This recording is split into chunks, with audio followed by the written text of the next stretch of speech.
आदरणीय श्रोतागण, देखिए, आज अपने अभिन्न मित्र सहयोगी आचार्य शंभु मित्र जी के साथ मैं आयुर्वेद का एक महत्वपूर्ण विषय लेकर बड़ा संक्षिप्त में आपके सामने लाभदायक ढंग से विचार प्रस्तुत करने जा रहे हैं। तो जामुन का फल आने वाला है। जामुन का मौसम आएगा फल का, और मौसम के अनुसार ही जब फल का सेवन किया जाता है तो और ज़्यादा फिर वो लाभदायक रहता है। और फल का तो प्रयोग ही तब करना चाहिए उसका फल के रूप में, तो वरना औषध रूप में तो उसका पत्ता, छाल, तवक आदि जो होता है उसका और भी प्रयोग करते हैं।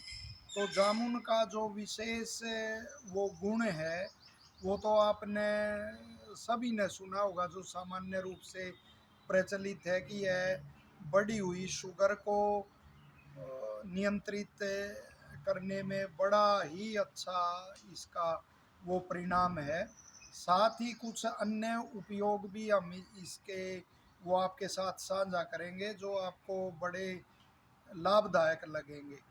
जो जामुन के पत्ते होते हैं, यदि 10 ग्राम उन पत्तों को लिया जाए और उसमें अपना पानी में उनको घोट कर और पानी के साथ पिला जाए, पानी में मिलाकर वो पिला जाए, तो अफीम का विष उतर जाता है। तो कितना लाभदायक ये है। वैसे नशा आदि से तो दूर ही रहना चाहिए। अफीम का विष जो होता है आगे चलकर वो निश्चित तौर पर मारक होता है।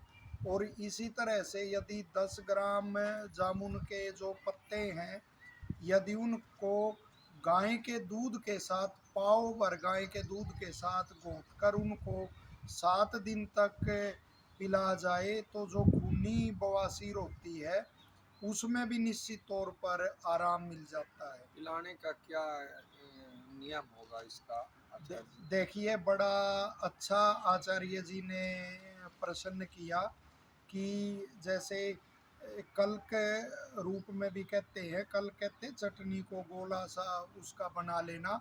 तो यदि हमने वो कवात नहीं करना है और सीधा ही घोट कर पीना है, तो जो कोमल पत्ते हैं जामुन के, जिसे कोपल कहते हैं, वो लेने चाहिए।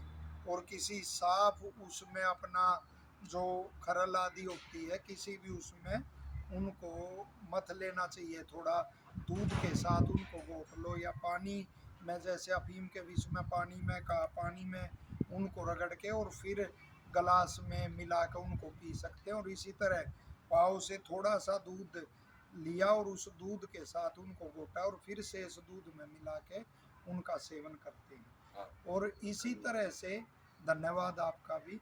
और इसी तरह से जो जामुन की छाल है उसको लेकर, और उसको भी 10 ग्राम मात्रा में ही लेना है, जामुन की ताज़ा छाल को, और उसको थोड़ा कूट कर और फिर उसको 100 ग्राम पानी में उबाला जाए।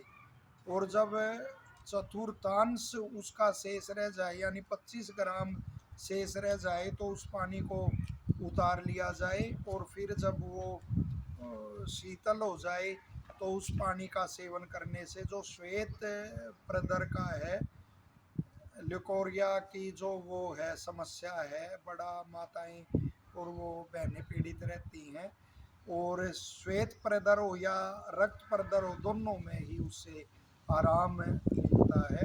तो ये जामुन के लाभ थोड़े हमने आपके साथ साझा किए हैं, और अवश्य ही आपको लाभकारी ये लगेंगे। और यदि जैसे पत्ते का हमने बताया कि वो कसाई आदि जब बनाना हो तो बड़े पत्ते भी ले सकते हैं, लेकिन कल्क आदि के लिए वो कोपल ही अच्छी रहती है। और वो छाल का भी हमने आपको उपयोग बताया। लेकिन बड़ी समस्या है कि वो सब जगह वो दवाइयों का और वो केमिकल का ऐसे भयंकर छिड़काव होता है।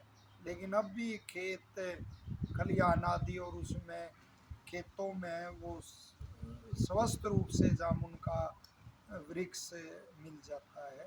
तो लोकहित में इसे जरूर साझा करेंगे। और आदरणीय आचार्य जी का बार बार मैं धन्यवाद करता हूँ जो सदा उत्साह बढ़ाते रहते हैं। धन्यवाद।